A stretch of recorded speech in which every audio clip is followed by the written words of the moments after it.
It feels as if we are living in uniquely precarious times. Of course, this has always been true, at least for some of us.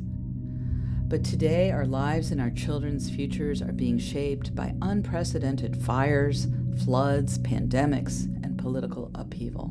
Both human and non-human forces wreak havoc on our expectations of stability. In trying times, solace and inner peace can sometimes feel difficult to come by. But we can still seek out quiet moments and spaces where we can open our eyes and hearts to encounters with the unknown. Drawing with paper and pencil or whatever is at hand is a simple, accessible means to become more mindful and balance our inner and outer worlds. Time slows down when we start drawing. Our attention shifts. We can set aside our worries and fears about the future and draw ourselves into stillness. Unlike the distractions of, say, Netflix or a crossword puzzle, drawing helps us not to escape, but instead engage deeply with the present moment. Drawing provides a protected, sheltered place to reflect on our experiences, ideas, and observations. As we draw, we enter the virtual world we have created. We record what we see, or maybe images and stories that emerge from our minds in the process. There are infinite methods and subjects to explore. We each have our own individual curiosities and points of view. As we look out toward the horizon of possibility, we all see something different. Drawing helps us get to know our particular perspectives better. We become more aware of the limits of what we see from where we sit. We can envision alternatives. Looking down roads not yet taken, we may picture what adventures might await. Where can the process of drawing itself take us? We can follow a suggestion, a squiggle, shadow, or smudge and see where it leads. Drawing helps us take advantage of the ways we use our hands to think and communicate. Human hands are capable of an astounding range of deliberate and reflexive actions. Of course, we make and use tools with our hands. According to the brain, when we draw, the pencil becomes a physical extension of the hand that holds it. The hand, pencil, and mind are one. We use our hands to gesture.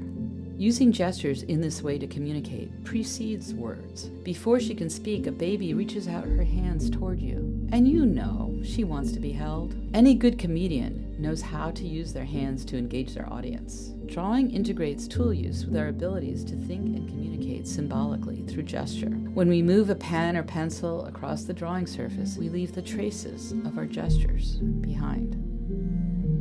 We draw out models of real and invented objects, actors, and scenes. We pull them apart and put them back together in new ways.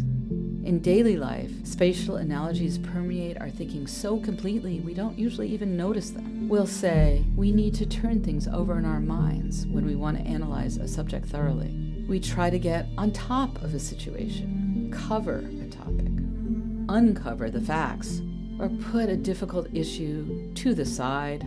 Drawing is all about the relationships and movements of forms in space.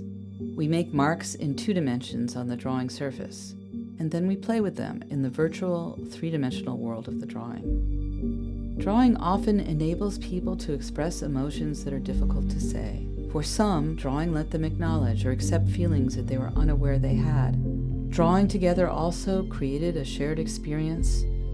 It was a fun task, and there was always a lot of laughter. I didn't come up with those words. They were actually written by Heidi Edmondson, an emergency medicine consultant in the UK's National Health Service. She conducted weekly wellness sessions for her medical team during the height of the pandemic. For those on the front lines or during the long lockdowns, so much we had taken for granted was just no longer available, but paper and pencils were still at hand, ready to help us process and share difficult experiences. They connected us when we felt so disconnected. They provided an arena for introspection where we could learn about ourselves and share thoughts and feelings with others. Drawing as a practice takes time and patience to develop. Over time, it becomes a habit that can help slow down and make meaning out of otherwise random, disconnected experiences. We learn to find beauty in unexpected places. We can use drawing as a tool of thought. It can enhance our abilities to closely observe, discover, and invent. In the face of global pandemics and ecological disaster, everything we can do to cultivate and nurture human resilience, ingenuity, and understanding is of value. Our continued existence and perhaps all life on Earth depends on how well we are able to think and work together. We must imagine and build a future world we all want to live in. Drawing together, metaphorically, but also literally, could play a part.